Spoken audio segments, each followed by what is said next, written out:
صل وسلم وبارك عليه وعلى فاتح إلى روح سيدنا وحبيبنا شفيعنا رسول الله محمد عبد الله وعلى آله وأصحابه وأزواجه وذريته وأهل بيته أجمعين، خصوصا إلى روح سيدنا أحمد بن عيسى حافظ الفقيه المترجم محمد بن علي معلوي وأصول وفروعه، وإلى حضرة النبي محمد صلى الله عليه وسلم. الفاتحة. أعوذ بالله من الشيطان الرجيم. بسم الله الرحمن الرحيم. الحمد لله رب العالمين الرحمن الرحيم مالك يوم الدين. إياك نعبد وإياك نستعين.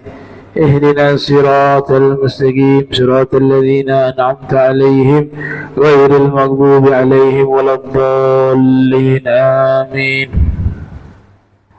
Assalamualaikum warahmatullahi wabarakatuh. Innal hamdalillah nahmaduhu hamdan yaliku bi jalalihi wa nasta'inuhu isti'anatan taliku bi kamalihi wa nastahdihi hidayata man aqarra bi 'azamatihi wa jalalihi. Thumma nusalli wa nusallim ala sayyidina Muhammadin wa alihi. أما بعد. سبحانك لا علم لنا إلا ما علمتنا إنك أنت العليم الحكيم. ربي اشرح لي صدري ويسر لي أمري واحلل عقدة من لساني يفقهوا قولي وسدد لساني واهدي قلبي بحق سيدنا محمد صلى الله عليه وآله وبارك وسلم. يا من هو في علوه كائن، يا من هو في فعل حميد، يا من هو في مجد متين. اللهم أكرمنا بنور الفهم وأخرجنا من ظلمات الوهم وارزقنا فهم النبيين وحفظ المرسلين وإلهام ملائكة المقربين. ربنا زدنا علما وفهما وعقلا يا أكرم الأكرمين بحق سيدنا محمد خاتم الأنبياء والمرسلين يا رحمن الرحيم. وصلى الله على سيدنا محمد وعلى آله وصحبه وبارك وسلم والحمد لله رب العالمين. قال المصنف رحمه الله ورضي الله تعالى عنه وأرضاه ونفعنا به وبعلومه وأمدنا بأسراره وأعادنا من بركاته في الدارين. رضي الله عنكم. باب رفق البصر إلى الإمام في الصلاة. عن خباب رضي الله عنه قيل له أكان رسول الله صلى الله عليه وآله وسلم يقرأ في الظهر والعصر؟ قال نعم.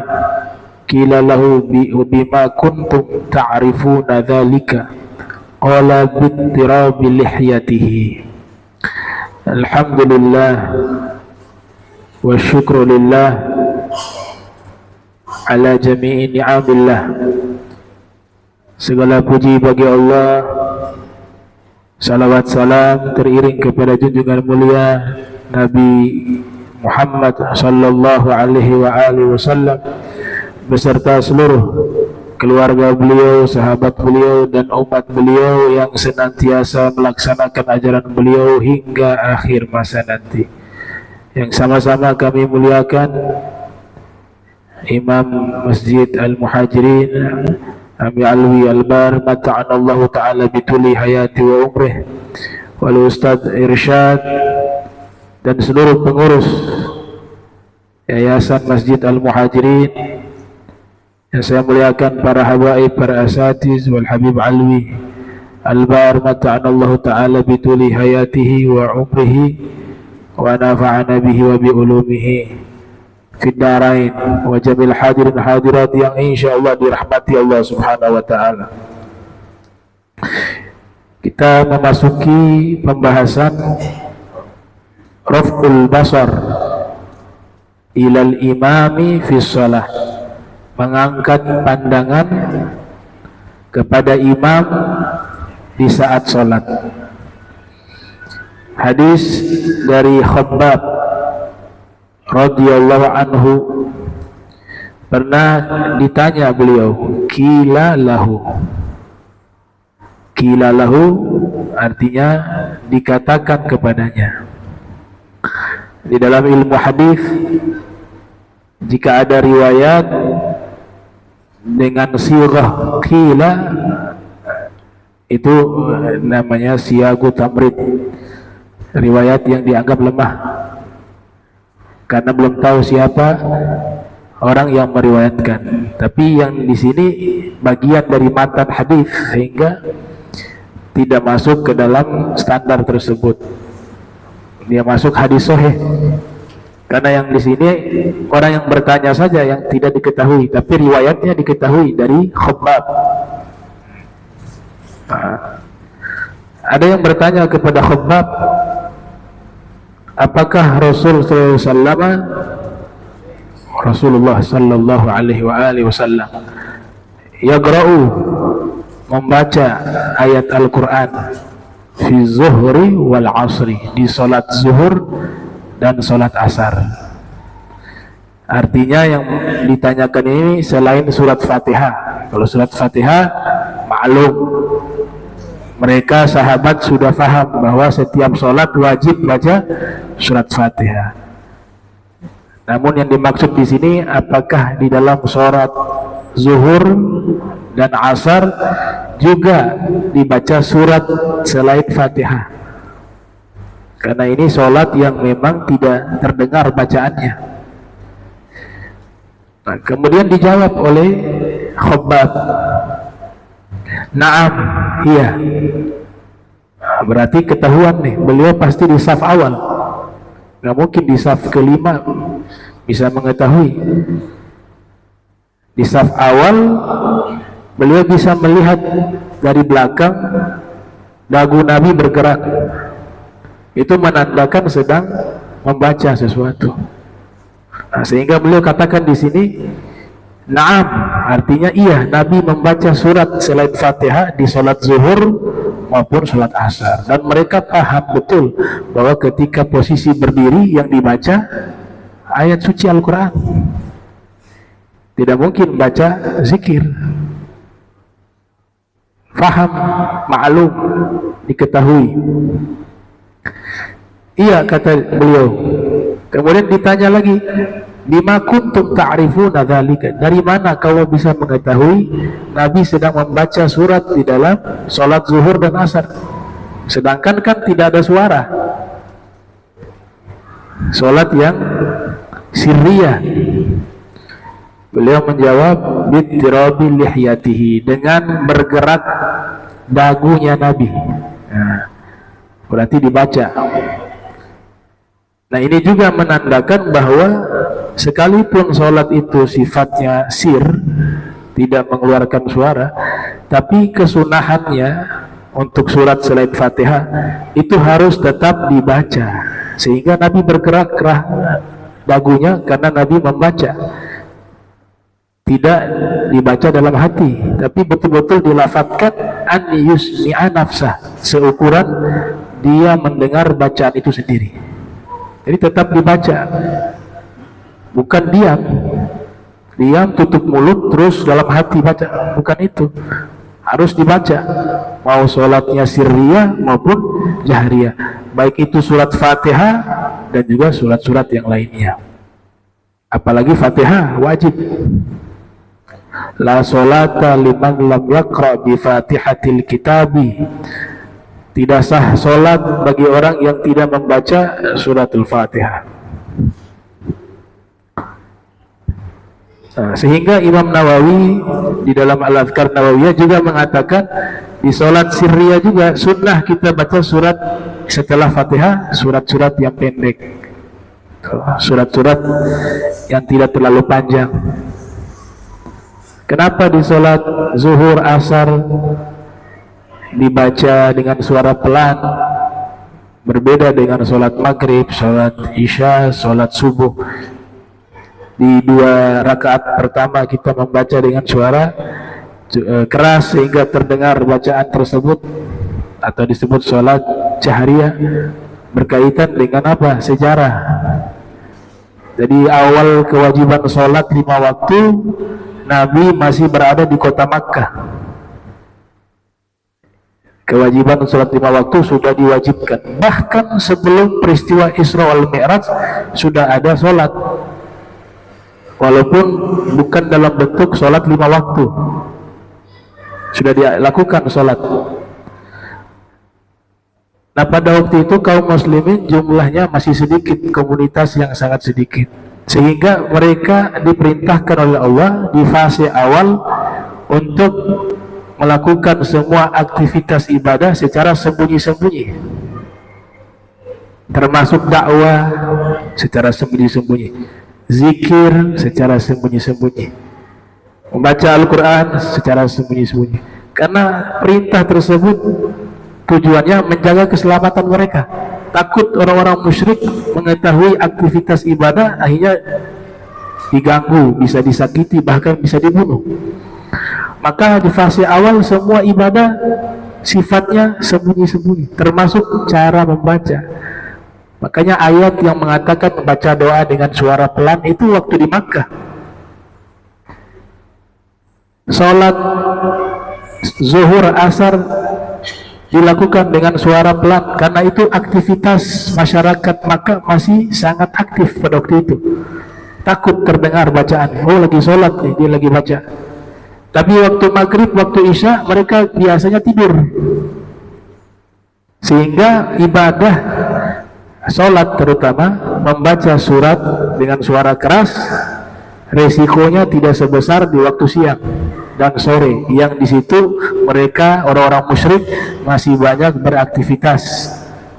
Khawatir sedang ibadah terdengar bacaan Al-Quran, mereka bisa mengetahui dan bisa menyakiti umat Islam pada waktu itu. Nah, inilah fase atau sebab yang terkait dengan sejarah.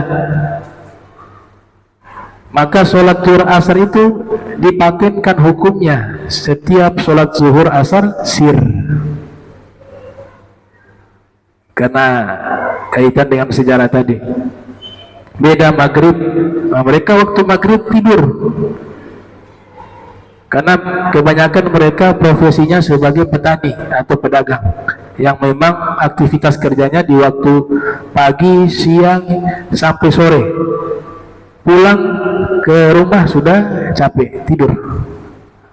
Allah katakan boleh baca keras, mereka lagi tidur, aman. Bacalah tuh 2 rakaat awal. Isya masih tidur, subuh masih tidur.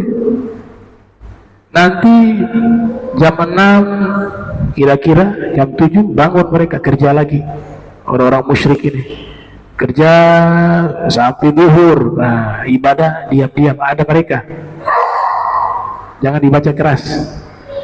Sampai sore mereka masih ada, disuruh diam-diam dibaca sir. Maghrib tidur, baca keras lagi, begitu. Itu diterangkan dalam kitab Hujjatullah karya Syekh Waliullah Dahlawi, atau di kitab Hikmatu Tasri' wa Falsafatuh karya Syekh Al-Hambali, ya, bermadzhab Hambali. Baik. Babu raf'il basar ila sama fi shalah. An Anas bin Malik radhiyallahu anhu qala an-nabiy sallallahu alaihi wa alihi wasallam ma balu aqwamin yarfa'una absaruhum ila as-sama'i fi salatihim fashtadda qawluhu fi dhalika hatta qala la tahunna an dhalika aw la yukhtafanna, la yantahunna an dhalika aw la tukhtafanna. Nah, dari Sayyidina Anas bin Malik, beliau mengatakan Nabi sallallahu alaihi wasallam bersabda, kenapa ada sekelompok kaum kalau sholat mereka melihat ke langit, kata Nabi. Mabalu agwamin yarfauna, kenapa ada sekelompok kaum mengangkat pandangan mata mereka ila samai, ke langit, fi sholatihim, di saat mereka sholat. Nabi mengucapkan kalimat tersebut dengan penekanan, artinya apa? Marah. Nabi marah, gak suka orang sholat lihat ke langit. Rasulullah tidak senang. Bahkan Nabi mengatakan kalau mereka tidak hentikan itu, nanti mata mereka disambar oleh petir atau lain sebagainya. Nah, ini ulama mengatakan proses perpindahan kiblat itu kan disebutkan dalam Al-Quran Nabi melihat ke langit, tapi di hadis ini Nabi marah lagi sholat melihat ke langit. Jadi Nabi sedang sholat mengharapkan kiblat pindah, awal kiblat ke Baitul Maqdis. Nabi berharap pindah ke Ka'bah, Makkah. Harapan Nabi tersebut itu kan sedang sholat di masjid yang sekarang namanya Masjid Kiblatain, Masjid Dua Kiblat, di tempatnya Bani Salamah. Satu suku namanya Bani Salamah. Dan Allah ceritakan, qad nara taqalluba wajhika fis samai falanwalliyannaka qiblatan tardaha fawalli wajhaka syatra Masjidil Haram. Sungguh kami melihat engkau mengangkat pandangan ke langit, berharap agar kiblat dipindahkan, maka sekarang arahkan wajahmu ke kiblat yang kamu suka. Ayat ini menginformasikan Nabi berharap arah kiblat dipindahkan di saat beliau sedang sholat dan Nabi melihat ke langit. Sedangkan hadis ini Nabi melarang umatnya, melarang sahabatnya ketika sholat melihat ke langit. Bahkan Imam Al-Qadhi Iyad dalam kitab Ikmal beliau mengatakan derajat larangan melihat ke langit ketika sedang sholat itu ijma', kata beliau, artinya kesepakatan ulama, dan status hukumnya makruh, tidak sampai ke haram tapi makruh, sesuatu yang tidak baik. Muncul pertanyaan, tapi Nabi di Al-Quran Allah mengatakan sedang sholat lihat ke langit. Bagaimana kita menselaraskan hadis ini dengan ayat Al-Quran? Dijawab oleh para ulama, di antaranya Imam Syaukani dalam kitab Nailul Autar. Imam Syaukani menyebutkan pada waktu itu Nabi berharap arah kiblat dipindahkan sehingga Nabi melihat ke langit dikecualikan pada waktu itu karena sedang mengharap arah kiblat dipindahkan, kata Imam Syaukani, dan itu dikecualikan untuk Nabi saja. Kenapa harus lihat ke langit? Itu adalah makan nuzulul wahyi. Langit itu tempat turunnya wahyu. Tempat turunnya wahyu itu di langit, dari Lauhil Mahfuz ke Baitul Izzah min sama'id dunya. Wahyu itu ditransit di satu tempat namanya Baitul Izzah yang ada di langit. Jadi Nabi mengharap ada wahyu turun, perintah agar mengalihkan arah kiblat, memindahkan arah kiblat dari Baitul Maqdis ke Ka'bah. Itu alasan pertama. Alasan kedua, hadis yang Nabi katakan larangan untuk melihat ke langit ketika sholat, dan peristiwa Nabi melihat ke langit ketika mengharap kiblat dipindahkan. Awalnya tidak ada larangan orang sholat melihat ke langit. Awalnya nggak ada larangan. Ini menurut ulama juga nih. Ya, ada hadis riwayat dari Muhammad bin Sirin dari Abu Hurairah menyatakan, kana Rasulullah sallallahu alaihi wasallam idza shalla rafa'a basarahu ila samai fi sholati. Ada yang menambahkan fi sholati, ada yang riwayat tanpa sholat karena ada keterangan sholat dari awal. Ya, karena Rasulullah sallallahu alaihi wasallam idza shalla rafa'a basarahu ila samai. Nah, itu riwayatnya seperti itu dari Muhammad bin Sirin. Muhammad bin Sirin tabi'in, belajar kepada para sahabat. Beliau terkenal sebagai ulama ahli ta'wil mimpi. Bahkan ada kitab yang dinisbah kepada beliau tentang ta'wil mimpi berjudul Tafsirul Ahlam. Nah, beliau murid dari sahabat Anas bin Malik, dan satu angkatan dengan tokoh tabi'in lainnya bernama Sabit al-Bunani. Beliau mendapatkan ilmu ta'wil mimpi lewat mimpi, bertemu Nabi Yusuf dalam mimpi. Kemudian Nabi Yusuf perintahkan beliau melihat mulutnya Nabi Yusuf alaihissalam, karena Nabi Yusuf dalam Al-Quran Allah Ta'ala kabarkan sebagai orang yang diberikan ilmu ta'wil mimpi, diajarkan ilmu ta'wil mimpi. Kemudian Muhammad bin Sirin melihat mulutnya Nabi Yusuf, kelihatan hati beliau.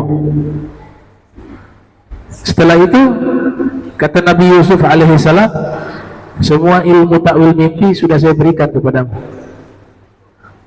Bangun dari tidur, faham ilmu ta'wil mimpi. Bahkan beliau mentakwilkan mimpi bukan hanya lewat teks atau ucapan, kadang-kadang lewat jari, dilihat jarinya itu. Oh, mimpinya begini, diceritakan. Nanti beliau takwilkan lewat jarinya, dilihat jarinya. Oh, jawabannya ada nih. Oh, mimpinya seperti ini, seperti ini. Dan ini ilmu yang rumit, ya.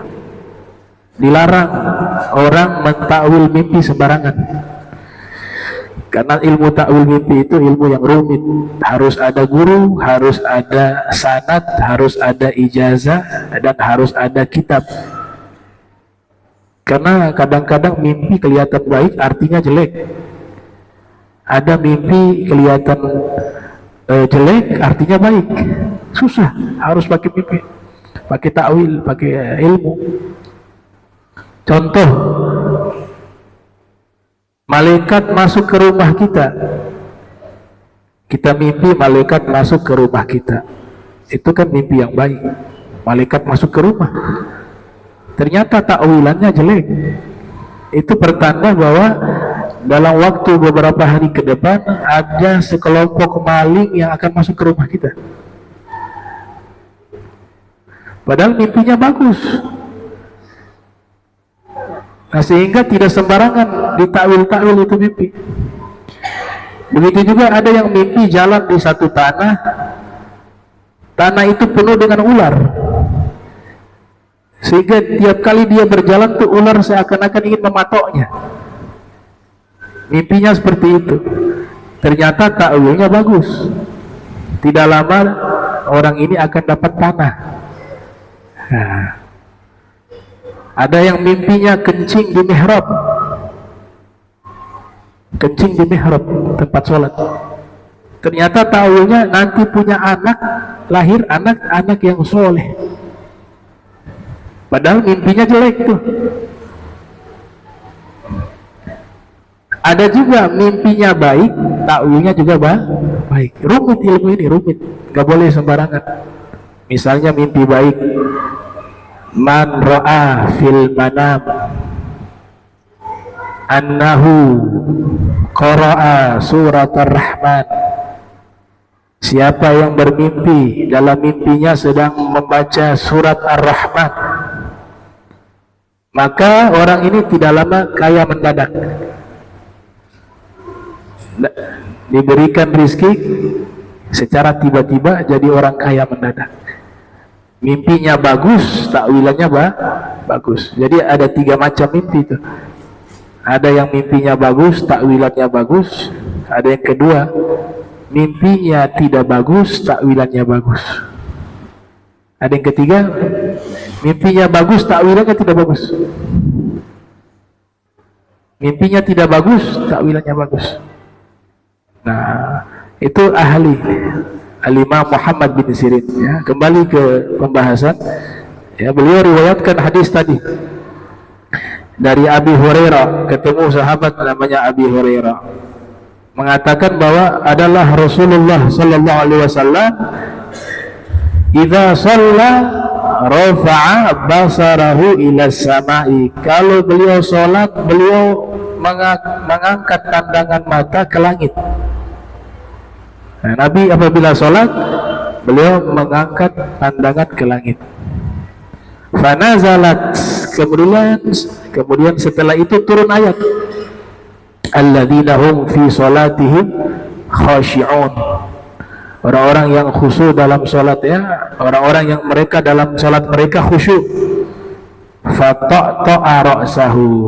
Setelah itu Nabi tundukkan pandangan mengarah ke tempat sujud. Nah, sehingga hukum melihat ke langit ketika keadaan sedang sholat awalnya boleh, tapi setelah itu turun larangan yang sifatnya status hukumnya makruh. Maka keluarlah sabda Nabi, do' basaraka maudhi'a sujudik. Fokuskan pandangan matamu ketika sholat di tempat sujudmu, kata Nabi. Nah, para ulama sepakat, nggak ada yang khilaf. Kalau sholat itu hukumnya wajib menghadap ke kiblat. Kesepakatan.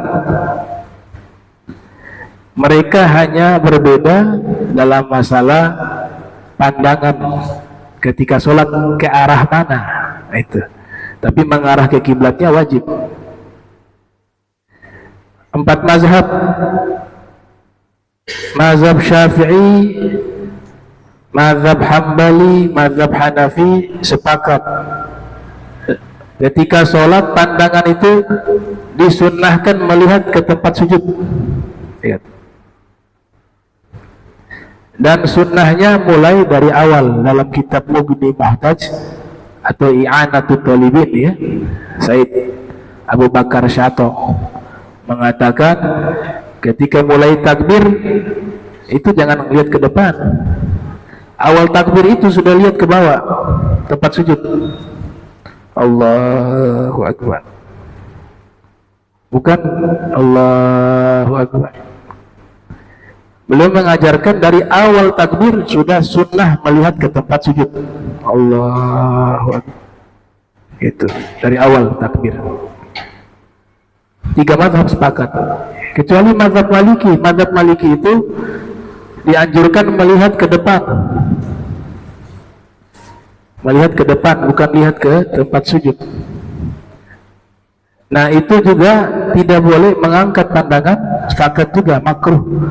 Menundukkan ke bawah juga mereka tidak anjurkan, tapi posisi ke depan.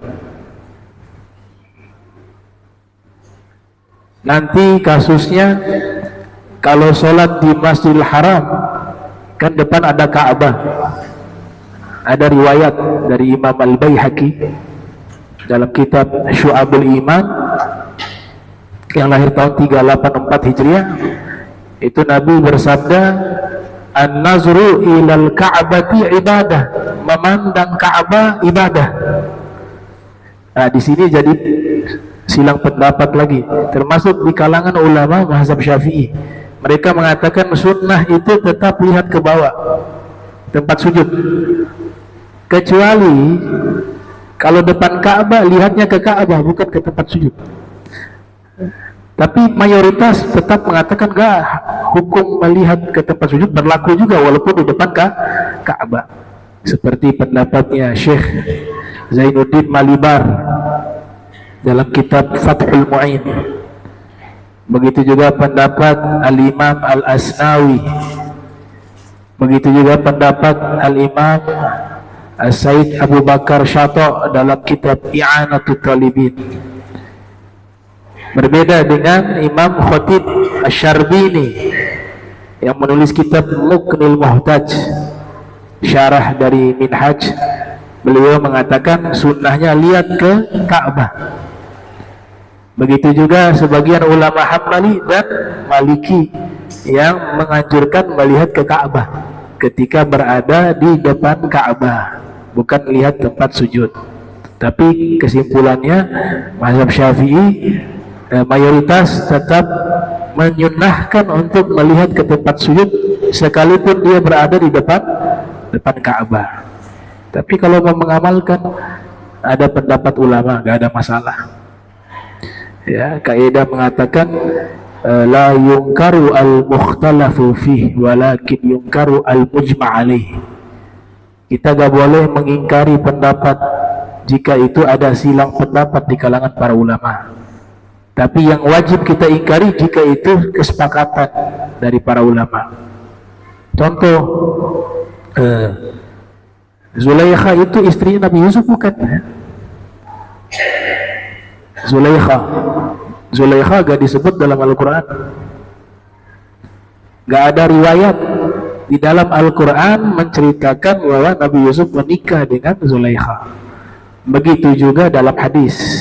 Tapi ada dalam pendapat-pendapat para imam-imam besar. Nah, kalau sudah berbicara imam-imam besar berpendapat, kita harus hormati. Misalnya saya memilih pendapat Zulaikha itu bukan istrinya Nabi Yusuf, ya gak perlu marah-marah, santai saja. Toh pendapat kamu mengatakan Zulaikha bukan istrinya Nabi Yusuf juga, riwayatnya di mana? Sama-sama dong, sama kuat. Kamu hadir di zamannya, tahu Nabi Yusuf gak menikah dengan Zulaikha.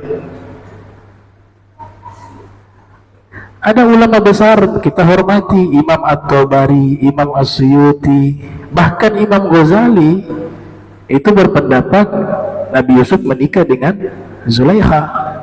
Ada juga ulama yang mengatakan tidak menikah. Nah, maksud saya jangan kita menyalahkan, hormati mereka ulama-ulama besar. Kalau kita mengatakan Zulaikha bukan istri Nabi Yusuf, salah itu pendapat Pak. Itu namanya orang yang tidak belajar adab. Saya memilih Nabi Yusuf tidak menikah dengan Zulaikha, tapi saya menghormati pendapat ulama lain. Begitu kan enak. Itu. Lagian itu kan bukan masalah akidah, bukan masalah hukum, masalah kisah riwayat dikasih kelonggaran oleh para ulama. Bahkan hadis dhaif pun dipakai dalam kisah. Itu pernyataan Abuya Said Muhammad bin Ali al-Maliki dalam kitab Al-Manhalul Latif. Itu. Kenapa yang mengatakan menikah juga kemungkinan bisa benar, kemungkinan bisa salah. Yang mengatakan tidak menikah sama statusnya, kemungkinan benar, kemungkinan bisa salah. Karena tidak ada riwayat. Masing-masing beristihad. Kalau ada riwayat gak berani beristihad, pasti ngikut. Al-Quran mengatakan begini, ya sudah ngikut. Ini kasus yang sama dengan siapa? Nabi Sulaiman Ratu Balqis juga di Al-Quran gak disebutkan menikah. Di hadis silang pendapat lagi, status hadisnya apakah kuat atau tidak. Itu kaidah kembali dalam kitab Jam'ul Jawami' li Subki, wa dalam kitabnya Al-Ashbah wa Nadhair dari kitabnya Imam Suyuti wa Ibnu Mulaqqib. Mereka mengatakan kalau ada silang pendapat di kalangan para ulama, tidak boleh kita mengingkari itu. Yang kita wajib ingkari yang disepakati, sekalipun kita memilih pendapat yang berbeda. Itu namanya adab. Al-adab fauqal ilm. Apalagi yang menyalahkan kita, kan lucu. Kita bukan musahih, bukan mu'allik, bukan muhakkik. Ilmu kita juga tidak seperti mereka. Gitu. Taib. Nah, kasus melihat ke langit tadi hukumnya makruh, kesepakatan para ulama. Jadi Nabi ketika awal melihat ke langit karena belum ada larangan sholat melihat ke langit, dan ini juga menurut Muhammad bin Sirin dengan riwayat tersebut dari Abu Hurairah. Ayat tersebut turun ketika Nabi menadahkan pandangan ke langit, mengharap arah kiblat dipindahkan. Pada waktu itu belum ada larangan sholat melihat ke langit. Dan ini kasus yang sama. Habis wudhu, kalau antum baca kitab Bidayatul Hidayah lil Imam Ghazali, Bidayatul Hidayah lil Imam Al-Ghazali, itu habis wudhu kan baca doa. Sunnahnya gimana? Melihat ke langit sambil berdoa, ya kan? Kalau ada tempat terbuka langsung lihat ke langit lebih bagus. Tapi kalau memang kondisi ruangan tertutup, ya sudah isyarat saja lihat ke langit. Tapi kalau antum membaca kitab Al-Minah As-Saniyah Ya, karya Syekh Abdul Wahab Asy-Sya'rani yang lahir tahun 898 Hijriah, wafat 973 Hijriah. Beliau mengatakan riwayat dari Sayyidina Ali, habis wudu lihat ke tanah. Lihat ke tanah baru baca doa. Yang satunya lihat ke langit, Imam Ghazali. Dalam riwayatnya Syekh Abdul Wahab lihat ke tanah. Ya, dua-duanya benar. Dua-duanya ada riwayat. Nah, gak boleh yang lihat ke langit menyalahkan yang lihat ke tanah. Salah tuh. Gak boleh habis wudhu lihat ke tanah. Begitu juga yang baca doa lihat ke tanah, gak boleh menyalahkan yang lihat ke langit. Kenapa? Karena dua-duanya punya riwayat. Wala yunkaru mukhtalafu fi walakin yunkaru mujma' alaih. Jadi sepakat para ulama bahwasanya melihat ke langit hukumnya makruh dalam sholat, atau melihat ke kanan dan ke kiri, iltifat namanya, kanan kiri. Dia hanya lihat ke bagian lantai di bawah di tempat sujud. Kalau disimpulkan, ada beberapa cara ketika sholat pandangannya. Kalau mazhab Maliki tadi pandangan lurus ke depan. Tiga madhab yang lainnya pandangannya ke tempat sujud. Imam Ghazali berbeda dalam masalah ini. Hujjatul Islam yang lahir 450 Hijriah, wafat 505 Hijriah. Beliau berpendapat tujuan melihat ke tempat sujud, dia punya tujuan. Itu posisi paling dekatnya kepada khusyuk. Sehingga yang dimaksud perintah melihat atau memandang ke tempat sujud, tujuannya itu agar mendapatkan khusyuk. Sehingga Imam Ghazali beranggapan itu hanya wasilah, bukan intinya di masalah lihat ke tempat sujud atau lihat ke depan, bukan masalahnya itu. Kalau lihat ke langit makruh tetap, ke kanan kiri makruh. Tapi Imam Ghazali mengatakan tujuannya adalah khusyuk. Sehingga beliau mengatakan siapa yang sholat dia menutup matanya, tutup mata waktu sholat. Para fuqaha lainnya mengatakan makruh. Ya, para fuqaha kebanyakan mengatakan waktu sholat tutup mata hukumnya makruh. Tapi Imam Ghazali berbeda. Kalau dengan tutup mata dia khusyuk, hukumnya afdal dia tutup mata. Bagus, sunnah. Nah, sehingga beliau mengajarkan kalau kamu sholat lihat tempat sujud, kamu terganggu, apalagi sajadah yang ada gambar, ada ornamen-ornamen. Para ulama menganjurkan sajadah yang polos, karena kalau banyak ornamen, nah itu bisa mengganggu konsentrasi.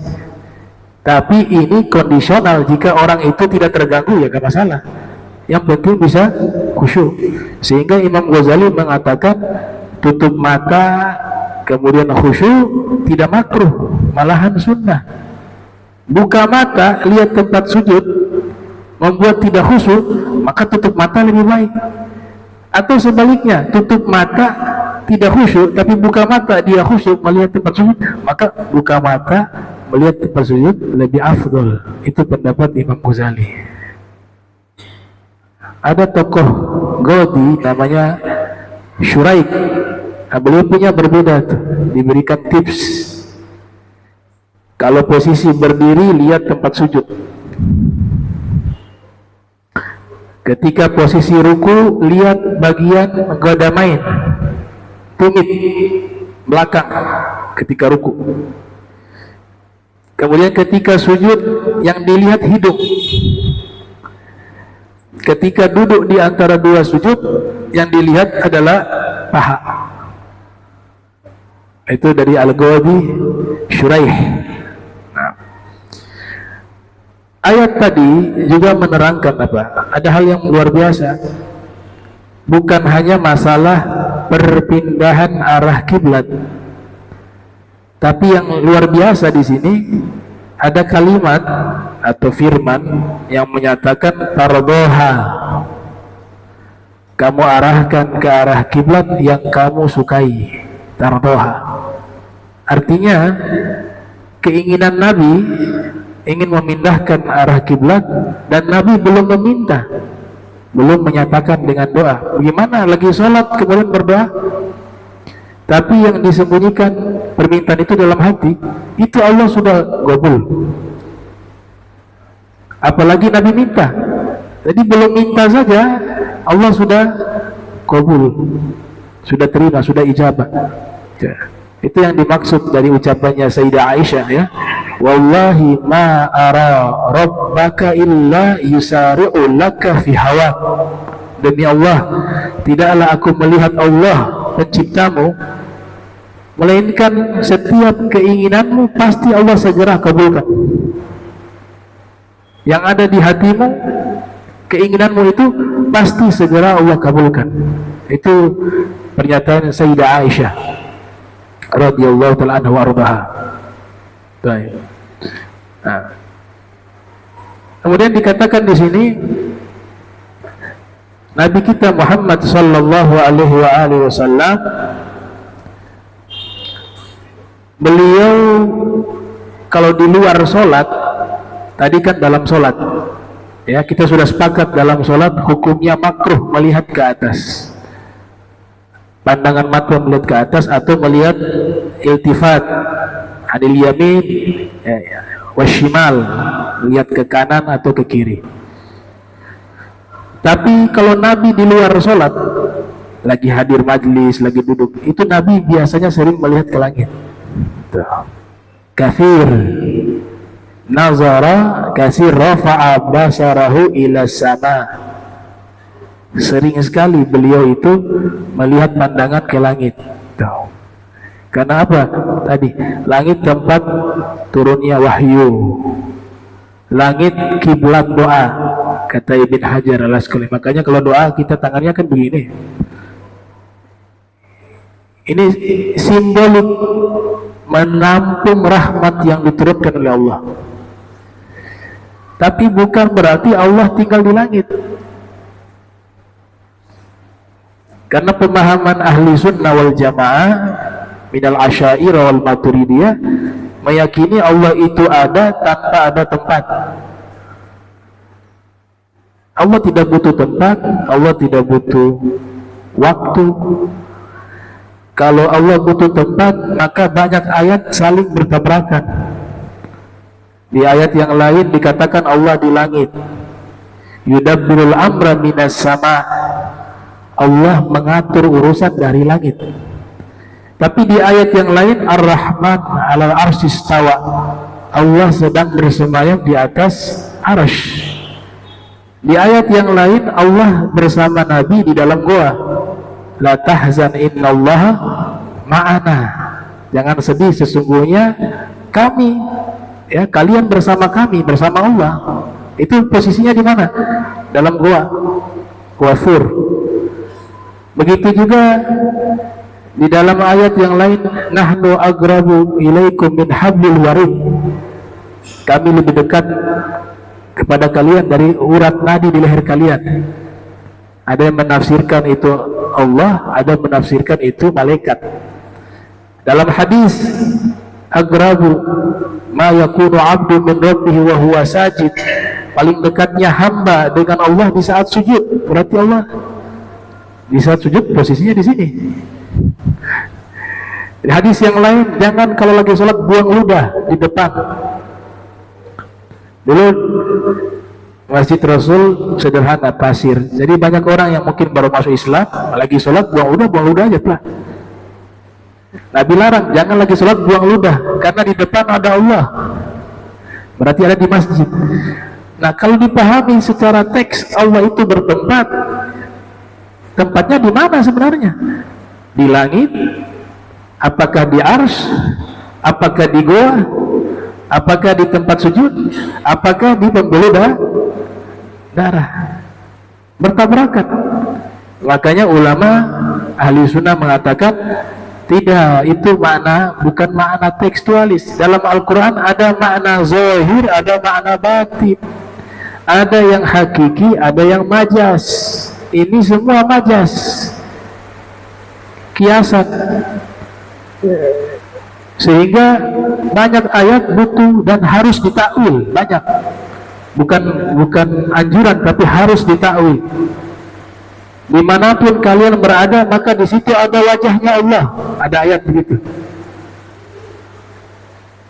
Dimanapun kalian berada, maka di situ ada wajah Allah. Ayat ini bercerita tentang arah kiblat. Wajah Allah itu maksud kiblat. Nah, orang yang tidak mau takwil terpaksa harus takwil. Nah, itu makna zahir batin. Terus yang kita tunjuk ke atas bagaimana? La ilaha illallah. Itu juga isyarat makanah. Pangkatnya Allah maha tinggi. Pangkatnya Allah maha tinggi. Bukan Allah tinggal di langit atau di atas. Kita serahkan kepada yang di atas. Itu maknanya di atas yang maha tinggi. Karena yang namanya langit, yang namanya arsy, yang namanya bumi, dan segala sesuatu yang ada, itu disebut dengan makhluk. Sesuatu yang diciptakan. Konsep makhluk berada dari tidak ada kemudian diadakan. Nah, pertanyaannya, kalau sebelum Allah ciptakan langit dan arsy, Allah ada di mana? Sedangkan belum ada segala sesuatu. Ya, tidak ada di tempat. Allah tidak butuh tempat. Allahu kan walam yakun ma'ahu syai'un. Itu sabda Nabi. Atau kama qala Rasul SAW, ya. Allah itu ada dan tidak ada sesuatu apapun bersamanya. Sesuatu apapun termasuk arsy. Yang namanya makhluk sesuatu. Segala sesuatu. Walaupun sesuatu ini dalam kajian ilmu kalam juga pembahasannya panjang, ya. Ada sesuatu yang sifatnya khusus dinisbatkan kepada Allah, makanya disebut zat. Zatnya Allah, biasanya ulama-ulama sebut begitu. Tapi jangan dipahami zat itu zat yang kita pahami sebagai makhluk, karena zat juga makhluk. Zat di situ wujudullah, keberadaan Allah. Itu. Ada hadis lainnya, memang hadis ini statusnya lemah. Sebelum Allah ciptakan segala sesuatu, Allah berada di ama.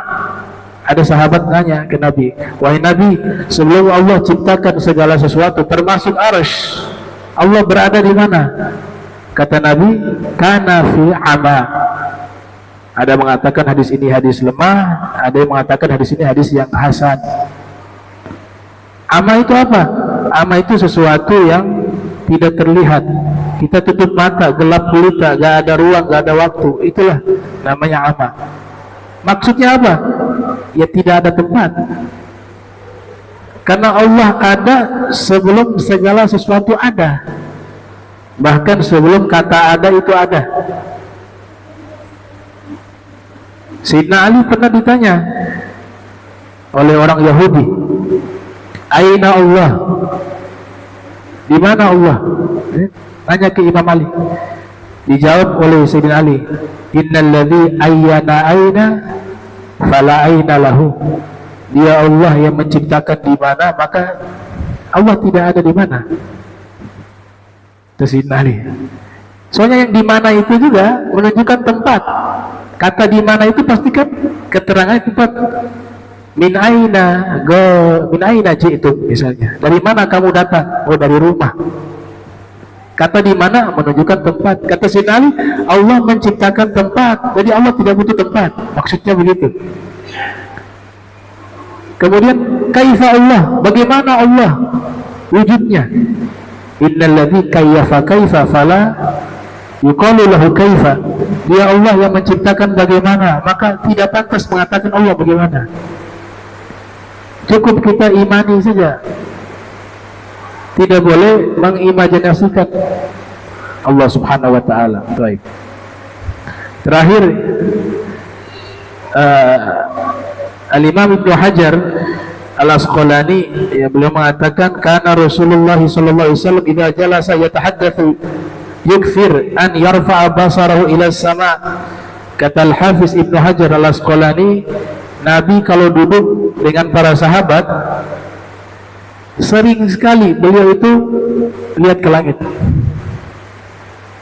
Tadi intizaru nuzulul wahyi, menanti turunnya wahyu.